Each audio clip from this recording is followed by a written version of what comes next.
Now they get the squeeze on. This could be dear. That's the third penalty is going to go against Ulster's tight head Greg McGrath, and they've played on, and that's going to be a try. And as Casey has gone across the Ulster line, what a start by Munster, but it's all come from a totally dominant scrum. Yeah, it's brilliant by Munster, Jim. Simple from the front five. Casey's just happy to leave the ball at Coombs' feet. Coombs' experience, back row staying down, scrummaging hard. Ulster bite off the back of the scrum, go too wide.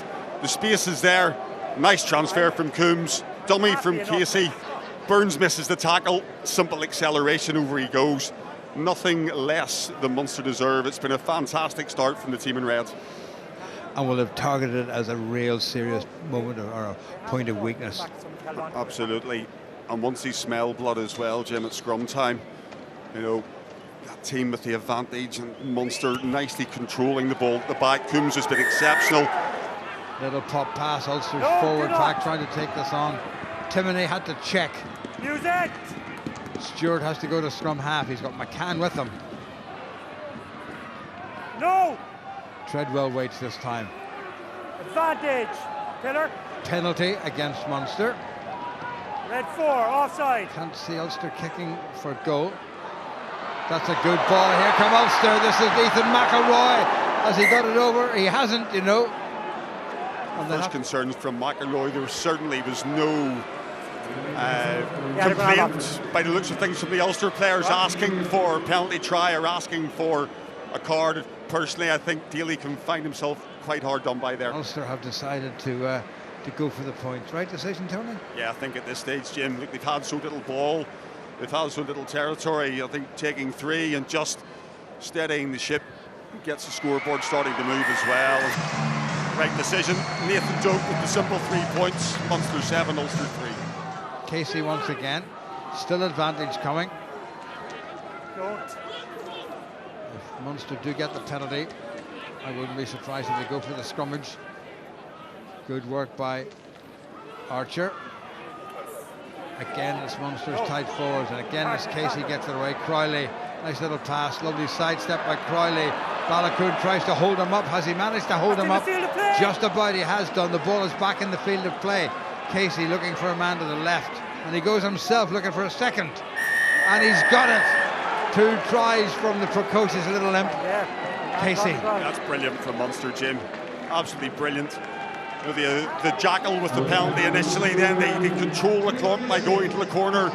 The composure, the patience, the recycling, the way they protect the ball as well, effective ball carrying, good cleaning. Casey's been an absolute general in there as well. He looks very sprightly, on top of his game after the World Cup, and he's calling the tune for Munster so far. And here's another man who's in pole position to be starting the Six Nations in January. Ireland playing France and Marseille. Jack Crowley. Oh, wonderful kick from a tight angle. That didn't look altogether straight, but the referee's happy enough with it. Ray gets it away. Burns pops it up to Balakoon. Doak. Better stuff. Oh, that's gone wide from McCluskey. Here come Ulster. Good work by David McCann. I think Munster have got themselves offside.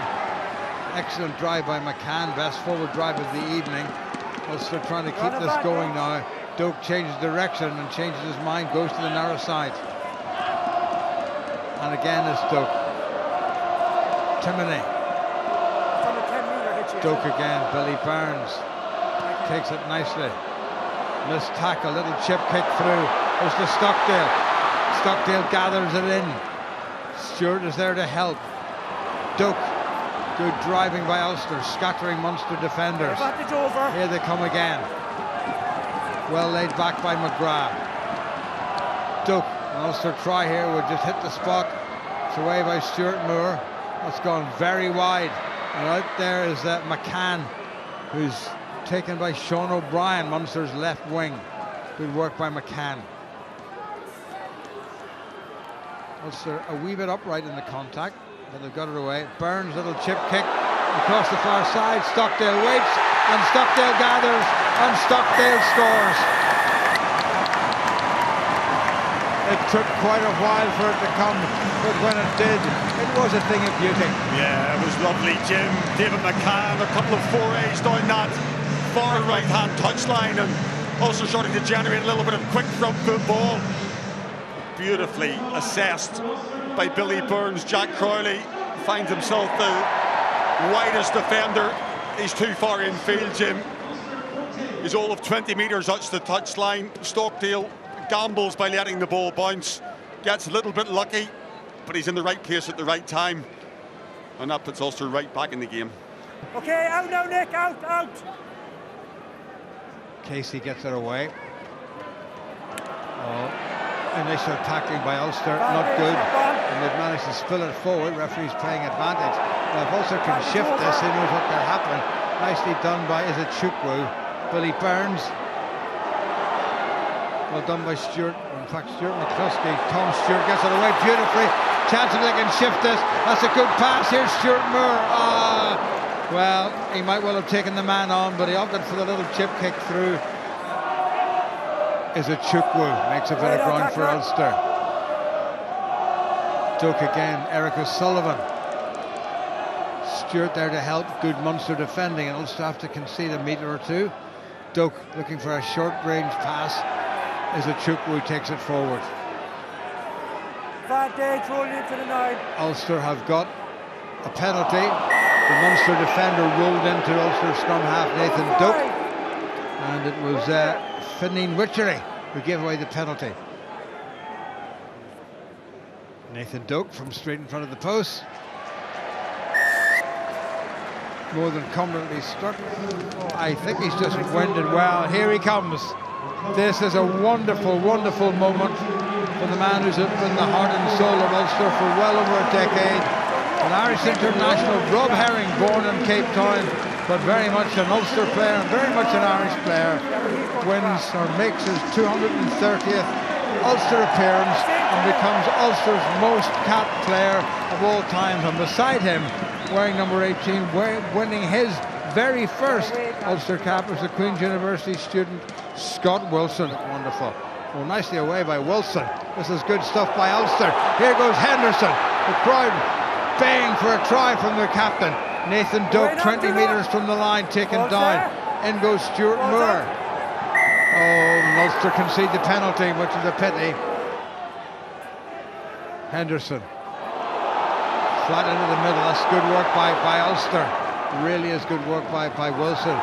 Munster coming around in an offside position. Referee's given the penalty and playing advantage. Now, this could be relatively kickable. And do Ulster go for the draw or the tying of the game at this stage, Tony? Just feel it. A hushed Ravenhill. Doak, right-footed. Needs to go. Oh, it's a gem. It's a gem. It's a gem. Here they come. Crowd beg for a penalty. Here come Ulster. Right through the middle is Stuart Moore. Wonderful break by Moore. Well taken down. He has to release. He does. Doak, little chip into the corner for Dave McCann. Very close, McCann, and into touch. And that's going to be a line out. And is it going to be an Ulster line out? McCann takes it quickly. Ballacone goes over, but the referee's blown the whistle, and they'll come back. And it is going to be an Ulster line out. Just a good throw from Herring. Set up the wall. Very nearly stolen, and it was knocked forward by Munster, so the referee will give Ulster the scrum. Bind. How crucial is this scrummage going to be, and particularly how crucial is the outcome of this scrummage going to be? Ulster pop it in, and they've won it well. Can they get a squeeze on? My goodness, they have got a squeeze on. Referee's given them a penalty, and he's given them the try. More importantly, Ulster get across the Munster line, and it's been touched down, and it's Nick Timoney's got the try. Yeah, great set piece from Ulster, Jim. Again, Scott Wilson, great body position, locks that down. He's got Henderson in the boot, he's got Dave Ewers from the side. All that pressure comes through Joss Wycherley on the Munster loose head, skews in field. Ulster control the ball at the back. Timoney picks it up, line at his mercy. Oh, how the tide has turned at scrum time. And Ulster, for the very first time in this game, and we're well into the third quarter, have taken the lead. That's a massive psychological statement from Ulster, Jim, as well. Well, again, the first half, the scrum was all at sea, pressure all over the place, great control at the back from Timoney. He did so well there under pressure from Casey as well, and just body height and leg drive just about does enough. Nathan Doak's last act of this evening, because John Cooney's on the field. Doak right-footed, right between the posts. Another first-class kick by Nathan Doak, and Ulster are now leading by 21 points to 14 with just over 10 minutes to go. Well, now Munster going for the tap and drive. It's Scott Buckley with the tap, and as Gleeson is brought to ground. Ball back on the Munster side. Little flat pass straight forward. Antoine Frisch very close. Munster piling it all in, and Ulster defending. That's very close to being a try, and is held up over the line by Ulster with a minute to go. Goal line dropout, if I'm not mistaken, Tony. Goal line dropout, Jim, and Ian Henderson. That's a massive point in the game. Henderson just rides the tackle, gets himself underneath the ball, and McCann and Rob Herring in to finish the job off as well. Wycherley with the tap and go. Second effort comes in, and you can just see the way that Henderson and Herring just roll onto their back, keeping the Munster players out, and Ulster clear their lines. Taken in by Frisch. Now what else Munster going to do? Here goes Gleeson, taken off at the ankles by Ulster. Just 20 seconds to go. That's gone loose. Ulster comes storming through all the way back. Goes Scannell, and Ulster pile in looking for the penalty. No hands. That might give them the game. No hands, says the referee. Munster now forced back to their 10-metre line under huge amount of pressure, but they're still coming forward. That's good work by Munster. Patterson with lots of men on that far side, his right. We are now into the red in terms of this game being over. Munster looking for a wee half gap, and they've got a wee half gap. This is dangerous now for Ulster. Good covering tackle by Ulster, but the ball spills forward, not so. Patterson brings it to the open side. Munster still might snatch this from Ulster, who thought it was all over. Crowley gets it away. Nicely done by Tom Ahern. Patterson yet again. Crowley. Coombs, a rather tired Coombs. He's put so much into it. Referee telling Ulster to get away from it. Here comes Archer, the veteran, 35 years of age, still going strong. Patterson. Coombs for Munster. Well tackled by Ulster. Wycherley jumps over. Ball back on the Munster side. They need to maybe think about moving it wide, and Ulster pushing them across the face of the post. Patterson again. Archer still battling away. Now it's Patterson yet again. Good work. Hodnett well brought down. Ben O'Connor is in there too. Terrific Ulster defending right at the death. We're into the second minute of time added on, or extra time as we used to call it. Ball back on the Ulster side, very nearly stolen by Rob Herring, and I think it is stolen by Rob Herring.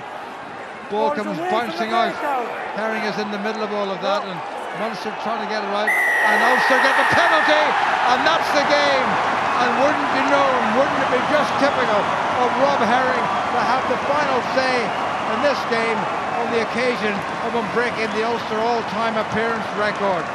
Game number 230 for Rob Herring, and he'll never make a more valuable or more popular steal. No, certainly not, Jim. Too early in the season to say season defining, but that's a big win from Ulster. They really stood up in the second half, fought hard, took the game back to Munster, and the introduction of Henderson, Ewers, Herring and Scott Wilson, give a tip of the cap to him as well, the Ulster tight head replacement. They brought the purpose, they brought the power, and they did enough to see Ulster home in the second half. Great Interprovincial. Yeah, after 10 minutes of the first half, we thought we all might as well go home. Very much so, and even that last stanza of play as well. Munster dropped the ball, they go back, they recycle.